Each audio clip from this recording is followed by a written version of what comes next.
এসছি গ্রামের বাড়িতে, কারণ সর্ষে লাগিয়ে চলে গেছিলাম, সর্ষে পেকে গেছে, ওই জন্য এসছি সর্ষেটা নিতে। আর এই হলো আমাদের গ্রামের বাড়িটা, খুবই নোংরা হয়েছিল, উঠানটা পরিষ্কার হয়ে গেছে অলমোস্ট। আর পিছন সাইডটা দেখাচ্ছি, খুবই নোংরা হয়ে রয়েছে, ধীরে ধীরে আমার শ্বশুর বাড়ি। এটা আমাদের শোয়ার ঘর, এইটা পাকা ঘরটা। আর এই হলো টিনের ঘর, এই হলো টালির ঘর। এখন তো টালির ঘর দেখাও যায় না, আমাদের আছে। তারপর একটা পাকা ঘর তুলেছি রান্নাঘর করার জন্য। এটা পরিষ্কার হচ্ছে, উঠান পরিষ্কার হচ্ছে। তো বাড়িতে আসার পর বাড়ির চারপাশটা কতটা নোংরা হয়ে রয়েছে, অনেকটাই পরিষ্কার করেছি। প্রচুর পাতা পড়ে রয়েছে, দেখতে পাচ্ছ। এই আমাদের ঘরের পিছনের পুরো বাঁশবাগানটা দেখা যাচ্ছে, এই দেখো কত পাতা পড়ে রয়েছে।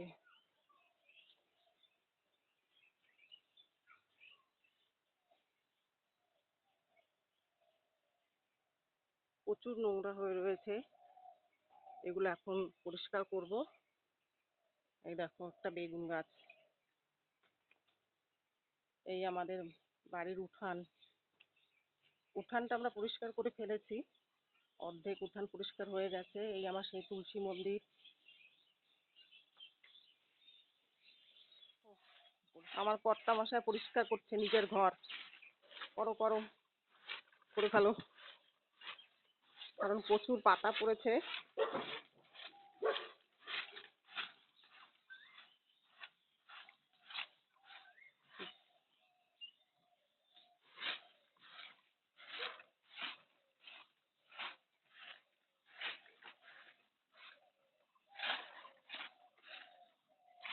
গ্রামের বাড়িতে আসলে একটা আলাদাই মজা। গাছের কলা, গাছের বেগুন, এই যে বেগুন গাছ, জমিতে অনেক ফসল হয়, বেশ ভালোই লাগে। তো আমাদের পরিবেশটা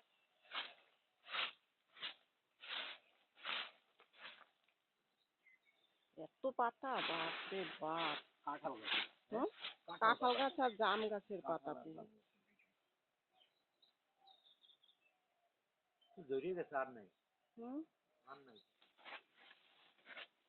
পরিষ্কার করতে অনেক কষ্ট, প্রচুর প্রচুর পাতা পড়ে। দেখো এই দিকটা অনেকটাই আমরা পরিষ্কার করে ফেলেছি, পুরো বাড়িটা, শুধু পিছন সাইডটা রয়েছে পরিষ্কার করতে। দেখো বেগুন গাছের নিচটা অনেকটাই পরিষ্কার করে ফেলেছি। কলা গাছের বাগান পরিষ্কার হচ্ছে, কলা গাছগুলো কেটে পরিষ্কার করে দিচ্ছে। অনেক অনেক নোংরা হয়েছে, বুঝতেই তো পারছো কতটা নোংরা, পাতাগুলো দেখেই বুঝতে পারছো। দেখো কলা গাছে কত সুন্দর কলাও ধরেছে, এই সাইডে আর একটা ধরেছে। আমাদের কলা বাগান আছে, পরে দেখাবো তোমাদের। আর এই দেখো পুরোটা বাঁশবাগান আমাদের, এই ঘরের পিছনের বাঁশবাগানগুলো দেখতে পাচ্ছ সবই আমাদের। আর এই হলো আমাদের ঘর, অনেকটাই পরিষ্কার করে ফেলেছি। দেখো দেখো পরিষ্কার করছে এখনো। আসল কথা, অনেকদিন পরে আমরা বাড়িতে আসি তো, তাই পরিষ্কার করতে অনেকটাই টাইম লাগে।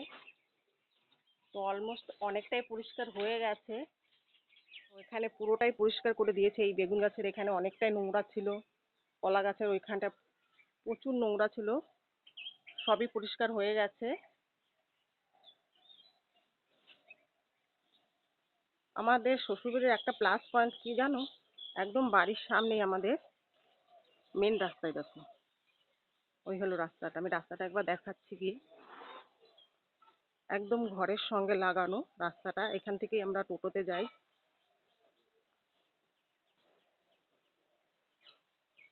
এই দেখো রাস্তা, খুব সুন্দর না রাস্তা? আর তার সঙ্গে রয়েছে একটা প্রাইমারি স্কুল, এই দেখো। আর এই রাস্তা, আর এই হলো আমাদের বাড়ি। এই রাস্তা থেকে সোজা বাড়িতে ঢুকে গেলাম।